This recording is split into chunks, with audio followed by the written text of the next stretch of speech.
Nichol Olsen and her daughters, 16-year-old Alexa Denice Montez and 10-year-old London Sophia Bribiescas, were found dead inside Olsen's boyfriend's home where they lived. Both of the girls' fathers have been very outspoken about the case, but new details have put in question one of the men's paternity. The night before Olsen and her girls were found dead in an upstairs hallway in a $1 million Anaqua Springs home, Charlie Wheeler, Nichol Olsen's boyfriend, admits getting into an argument with Olsen, leaving the home and staying the night with a relative. When he returned the morning of the 10th, Wheeler found the bodies. Both of the girls' fathers have said in previous interviews that they do not believe Olsen would have killed her daughters. The medical examiners ruled Nichole's death a suicide. The girls were murdered.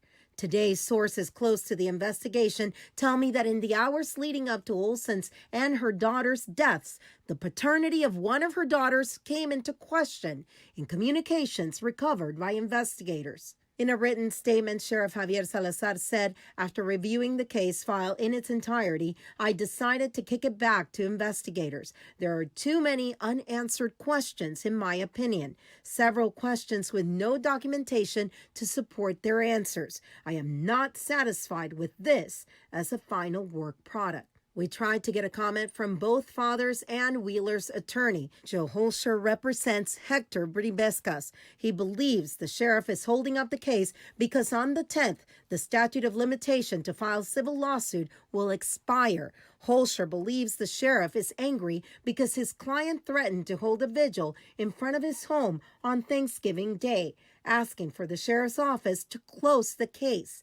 As we reported in November, the sheriff considered the email from the attorney menacing against him and his family. While I'm sure his civil suit and monetary damages, whatever it is that he's hoping to recover, is very important to him, to me, justice on the criminal side is even more important. And so that I won't let that be compromised. And I certainly won't be bullied into rushing an investigation. London's family doesn't care about the result. We just want to know what it is, right? Nobody's saying that London did anything wrong, so we don't have a dog in that hunt.